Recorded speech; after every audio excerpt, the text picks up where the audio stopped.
Саламатсыздар ма? Тақырып бедердің пішіндері және элементтері деп біз өтіп кеткен жолы қарастырдық. Бедердің эндогендік және экзогендік процестері қандай болады екенін, өзара қарым-қатынас әрекетінен қалыптасқан пішіндер жиынтығы деп түсініктемені біз қарастырғанбыз. Енді қысқаша айтып кетсек, бедер ол жер беті пішіндерінің жиынтығы деп түсінеміз.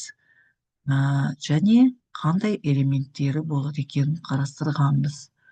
Енді бүгін осы тақырыбымызда жалпы бедер туралы мәліметімізде және даму жолдамасында біз экзогендік процестердің жалпы энергиясын негізгі көзінің бірі жердің өз осі бойымен және күннің төңірегінде айналу, осының әсерінен жылдың 4 мезгілінің болуы және күн мен түннің ауысып тұруын түсіне білуіміз керек. Ауа температурасының, жауын шашын мөлшерін және табиғи қиратқаш құбылыстарының уақытының маусымдық өзгеруі, жалпы айтқанда бедер пішіндерінің құрылуына әсер ететін бүкіл табиғи ландшафтының жаңаруы осы құбылыстарға байланысты. Сонымен қатар жердің өз оси бойымен айналу бедердің өзгеруіне тікелей ықпал тигізетінін түсіне білуіміз керек. Өз жер бедерінің қалыптасу және таралу заңдылықтары бойынша экзогендік процестер, яғни сыртқы процестер деп түсіне білеміз. Грекше экзо ол сыртында деп түсінеміз, генез ол туу, пайда болу деген мағынаны береді. Күн сәулесінің энергиясына және гравитациялық күштері мен организмдердің тіршілігіне байланысты жер бетінде немесе жер қыртысының беткі бөлігінде өтетін процестерді атаймыз. Экзогендік процестерге үгілу, мору, эрозия, денудация, абразия, экзорация және тағы да басқа жатады. Экзогендік процестердің жер бетінде көрініс беру түрлері тау жыныстарының бұзылуы және оларды құрайтын минералдардың химиялық өзгеруі, физикалық үгілу, химиялық және органикалық үгілу, қопсыған және еріген тау жыныстарының бұзылуы, өнімдерінің су және тағы да басқа жатады.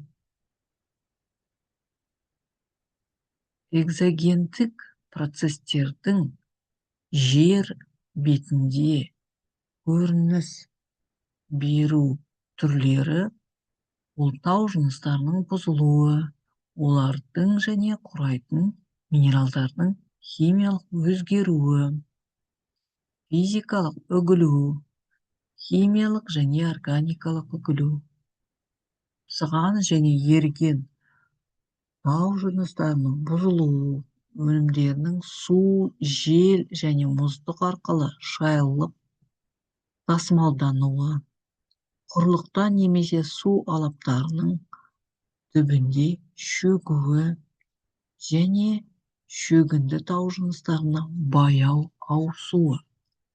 Экзогендік процестер жер беті морфомүсіндердің пайда болуына себепші және эндогендік процестермен бірге жер бедерін қалыптастырады. Сонымен қатар шөгінді тау жыныстары қат-қабаттарымен байланысты пайдалы қазбалар кен орындарын құрайды. Осы жерде бедер және климат тақырыбын қарастырып кетейік.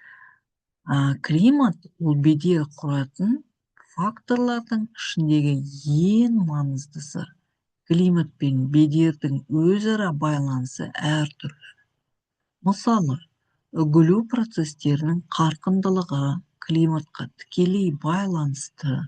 Ол белгілі мөлшерде үгілу құбылысының сипатын анықтайды. Өйткені климат пен экзогендік күштердің қарқындылық дәрежесі тәуелді. Әртүрлі климат жағдайларында өздеріне тән бедердің ерекше пішіндері пайда болады.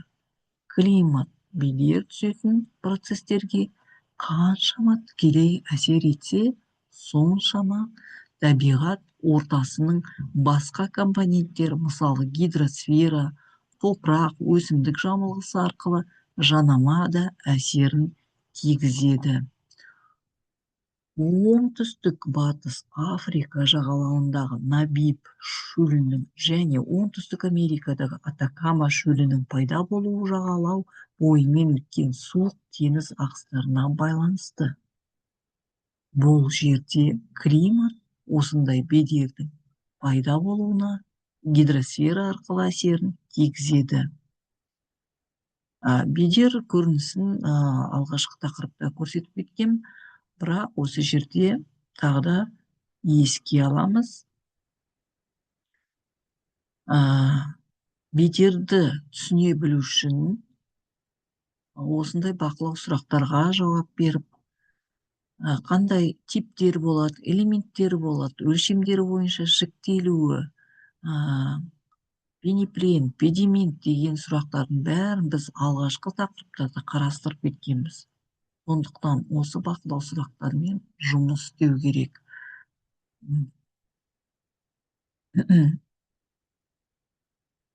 Енді бедерге тиісті климаттың функциясы болып табылатын өсімдік жамылғысының өзі бедер құратын процестерге ықпал етеді.